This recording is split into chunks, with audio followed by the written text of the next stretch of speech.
The View totally loses it. Like, they're like, how dare Donald Trump? How dare he address the heritage of Kamala Harris? He must be somehow mentally losing it. They should have told Don Lemon that when he said she's not really African American, right? Back in 2019. Anyway, take a look at this clip from The View. They're somehow all freaking out. They think that this is proof that he's inept and not equipped to be in office. Watch.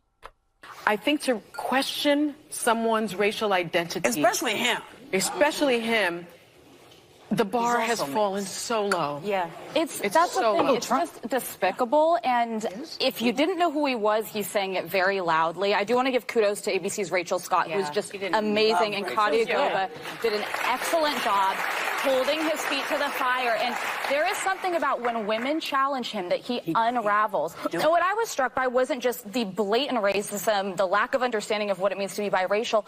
I've said this for a while. He is slowing down. He's never been a super eloquent person. He did not seem mentally sharp. He walked into good how you said that. He walked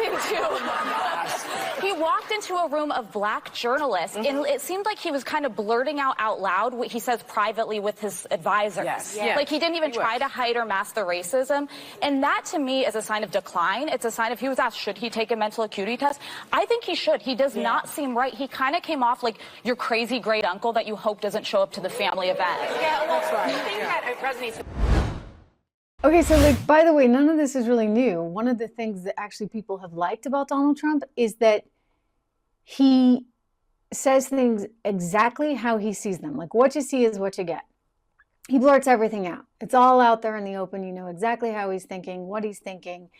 And yeah, sometimes he says things that maybe others are thinking, but they're too scared to say because they have to be so PC.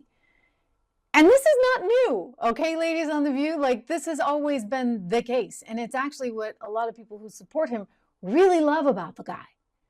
So you can say that that is evidence of mental decline. I think it's just, once again, you're grasping at straws here. You're freaking out because the honeymoon period is ending for Kamala Harris. You realize that reality is setting in, and as a result, she may not get it. I mean, listen, I am a big believer in running scared. And as we opened the show, we talked about all of those polls.